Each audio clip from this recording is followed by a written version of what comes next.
What is going on, YouTube? It is RandyTalksMets in the building, and this video is going to be about Javier Baez and him going to the Tigers for 6 years. What? Wait a minute. Leave a like, comment, subscribe if you're new to the channel. This is where you get your Mets news. This is where you get your MLB news. So let's get right into the video. But guys, Javier Baez is going to be a Detroit Tiger, not New York Met, guys. The Mets have lost out on Javier Baez. They do not have Javier Baez. They will not have Javier Baez as a second baseman, at least for, I'm pretty sure. Yeah, they're not going to have him for some time because I don't think he's going to come to New York after even the opt-out. So I don't know. We'll see. And I'll definitely get into the opt-out right now. So, okay, so Javier Baez, the contract is 6 years, $140 million. Okay.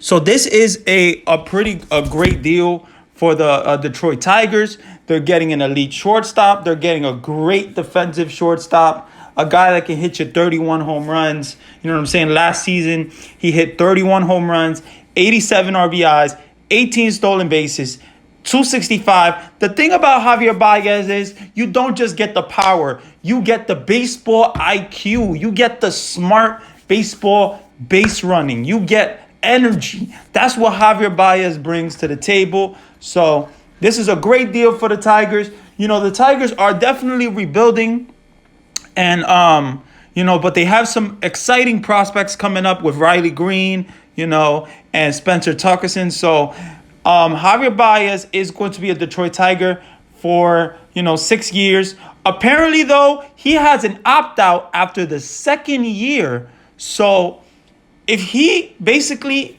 doesn't want to stay with the Tigers no more after those 2 years, he can definitely opt out his contract and go somewhere else and elect free agency.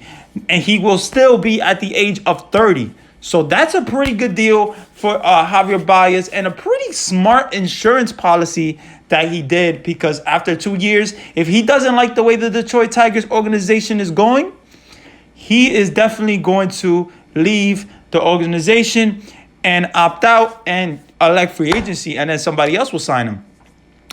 Javier Baez, like I said, is an elite shortstop. You know what I'm saying? He is going to be the shortstop, not second baseman. He is going to be the shortstop of the Detroit Tigers. Now, we know with the Detroit Tigers, they had a couple of shortstops like, Nico Goodrum and Jordy Mercer. So basically, now Javier Baez is going to be their franchise shortstop, at least for the next 2 years.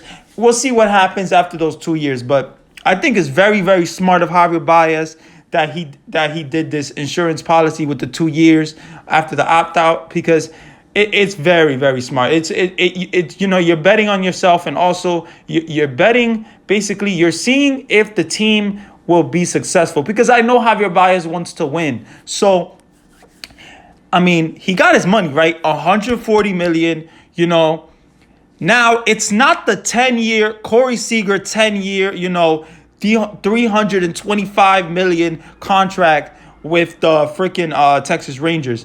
But Javier Baez is getting a nice contract, and the Detroit are getting a nice contract as well with him. So, guys, let's get into what this means for the New York Mets. So now the New York Mets do not have Javier Baez, obviously. So Jeff McNeil slots in as the starting second baseman. Now, I know you guys are thinking that, Jeff McNeil should be traded, and Jeff McNeil, he shouldn't be our second baseman, right? And I completely understand. I completely understand. But let me tell you something, okay? So we do have Eduardo Escobar, that can play second base and that can play third. Now, I don't know exactly where they're going to play Eduardo Escobar, but right now, I'm thinking they're going to play him at third base. So that slots Jeff McNeil in at second, right? I'm pretty sure. So obviously, with Jeff McNeil, what's very important is they are currently shopping him. So they're trying to trade him, or they're trying to see what's out there for him. So we'll see what happens. I'm not going to lie to you guys. The Mets don't have a lot of infield prospects right now ready, major league ready. They have Brett Beatty, they have Mark Vientos, they have Ronnie Mauricio, but they're not completely ready. So Jeff McNeil, we have a lot of control over him.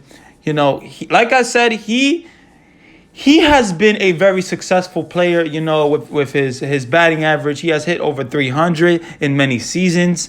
Last season was a terrible season for him, a mediocre season. And to be honest, a mediocre season for all of the Mets players, to be honest. Except for pretty much Pete Alonso and Brandon Nimmo that had pretty much good years. And yeah.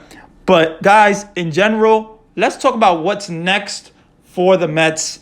Now, second base, I think, is very important for a team. Obviously, Francisco Lindor with the choking scandal, with choking McNeil. It looks bad if Jeff McNeil comes back to play second base of Lindor because of that situation. Now, I don't know what they're going to do, but I say that there are options out there. You know what I'm saying? The Seattle Mariners just got Adam Frazier, right? Now, that was a very smart move from them. You know what I'm saying? They didn't really have a second baseman, an elite second baseman like Adam Frazier. So I think the Mets need to focus on pitching. You know what I'm saying?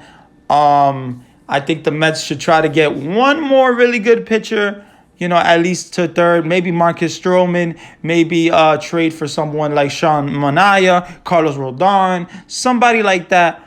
But I would say, guys, to be honest with you, the Mets have to, solidify that, rotation.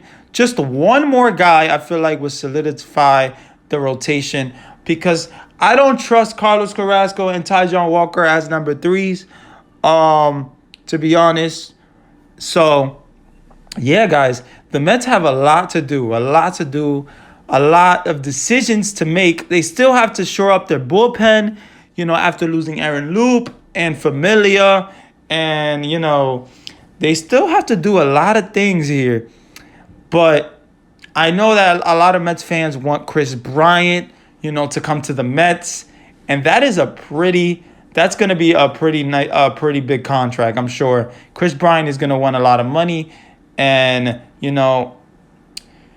apparently the Mariners are interested in him and the Phillies. So obviously the Phillies, we know the fit with Alec Bohm and how Chris Bryant would be for the Phillies. Obviously that's a good fit.